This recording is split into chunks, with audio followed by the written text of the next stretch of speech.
Praise the Lord. ഇയ്യോബിൻ്റെ പുസ്തകം 6-ാം അധ്യായം 1 മുതൽ 30 വരെയുള്ള തിരുവചനങ്ങൾ. അതിന് ഇയ്യോബ് ഉത്തരം പറഞ്ഞതെന്തെന്നാൽ, അയ്യോ, എൻ്റെ വ്യസനമൊന്ന് തൂക്കി നോക്കിയെങ്കിൽ, എൻ്റെ വിപത്ത് സ്വരൂപിച്ച് തുലാസിൽ വെച്ചെങ്കിൽ, അത് കടൽപ്പുറത്തെ മണലിനേക്കാൾ ഭാരമേറുന്നത്.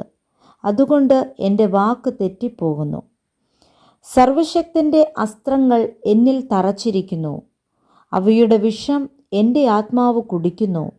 ദൈവത്തിൻ്റെ ഘോരത്വങ്ങൾ എൻ്റെ നേരെ അണിനിരന്നിരിക്കുന്നു. പുല്ലുള്ളയിടത്ത് കാട്ടുകഴുത ചിനയ്ക്കുമോ? തീറ്റി തിന്നുമ്പോൾ കാള മുക്കുറയിടുമോ? രുചിയില്ലാത്തത് ഉപ്പ് കൂടാതെ തിന്നാമോ? മുട്ടയുടെ വെള്ളയ്ക്ക് രുചിയുണ്ടോ? തൊടുവാൻ എനിക്ക് വെറുപ്പ് തോന്നുന്നത് എനിക്ക് അറപ്പുള്ള ഭക്ഷണമായിരിക്കുന്നു. അയ്യോ, എൻ്റെ അപേക്ഷ സാധിച്ചെങ്കിൽ, എൻ്റെ വാഞ്ച ദൈവം എനിക്ക് നൽകിയെങ്കിൽ, എന്നെ തകർക്കുവാൻ ദൈവം പ്രസാദിച്ചെങ്കിൽ, തൃക്കൈ നീട്ടി എന്നെ ഖണ്ഡിച്ചു കളഞ്ഞെങ്കിൽ, അങ്ങനെ എനിക്ക് ആശ്വാസം ലഭിക്കുമായിരുന്നു. കനിവറ്റ വേദനയിൽ ഞാൻ ഉല്ലസിക്കുമായിരുന്നു. പരിശുദ്ധൻ്റെ വചനങ്ങളെ ഞാൻ നിഷേധിച്ചിട്ടില്ലല്ലോ. ഞാൻ കാത്തിരിക്കേണ്ടതിന് എൻ്റെ ശക്തി എന്തുള്ളൂ? ദീർഘക്ഷമ കാണിക്കേണ്ടതിന് എൻ്റെ അന്തം എന്ത്?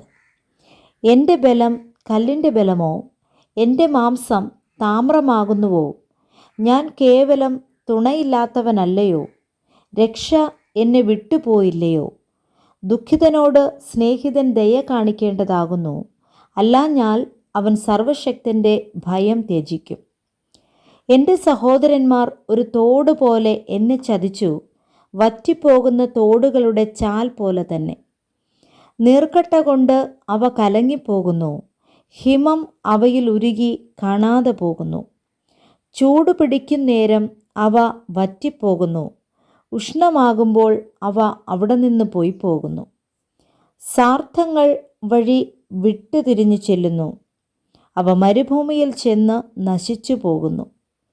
തേമയുടെ സാർത്ഥങ്ങൾ തിരിഞ്ഞു നോക്കുന്നു. ശെബയുടെ യാത്രാഗണം അവയ്ക്കായി പ്രതീക്ഷിക്കുന്നു. പ്രതീക്ഷിച്ചതുകൊണ്ട് അവർ ലജ്ജിക്കുന്നു. അവിടത്തോളം ചെന്ന് നാണിച്ചു പോകുന്നു. നിങ്ങളും ഇപ്പോൾ അതുപോലെയായി വിപത്ത് കണ്ടിട്ട് നിങ്ങൾ പേടിക്കുന്നു. എനിക്ക് കൊണ്ടുവന്നു തരുവിൻ. നിങ്ങളുടെ സമ്പത്തിൽ നിന്ന് എനിക്ക് വേണ്ടി കൈക്കൂലി കൊടുപ്പിൻ. വൈരിയുടെ കയ്യിൽ നിന്ന് എന്നെ വിടുവിപ്പിൻ. നിഷ്ഠൂരന്മാരുടെ കയ്യിൽ നിന്ന് എന്നെ വീണ്ടെടുപ്പിൻ എന്നിങ്ങനെ ഞാൻ പറഞ്ഞിട്ടുണ്ടോ? എന്നെ ഉപദേശിപ്പിൻ, ഞാൻ മിണ്ടാതെയിരിക്കാം. ഏതിൽ തെറ്റിപ്പോയെന്ന് എനിക്ക് ബോധം വരുത്തുവിൻ. നേരുള്ള വാക്കുകൾക്ക് എത്ര ബലം! നിങ്ങളുടെ ശാസനയ്ക്കോ എന്തു ഫലം! വാക്കുകളെ ആക്ഷേപിപ്പാൻ വിചാരിക്കുന്നുവോ? ആശയറ്റവൻ്റെ വാക്കുകൾ കാറ്റിന് തുല്യമത്രേ. അനാഥന് നിങ്ങൾ ചീട്ടിടുന്നു, സ്നേഹിതനെ കൊണ്ട് കച്ചവടം ചെയ്യുന്നു. ഇപ്പോൾ ദയചെയ്ത് എന്നെ ഒന്ന് നോക്കുവിൻ. ഞാൻ നിങ്ങളുടെ മുഖത്ത് നോക്കി ഭോഷ്ക് പറയുമോ? ഒന്നുകൂടെ നോക്കുവിൻ, നീതികേട് ഭവിക്കരുത്. ഒന്നുകൂടെ നോക്കുവിൻ, എൻ്റെ കാര്യം നീതിയുള്ളതു തന്നെ.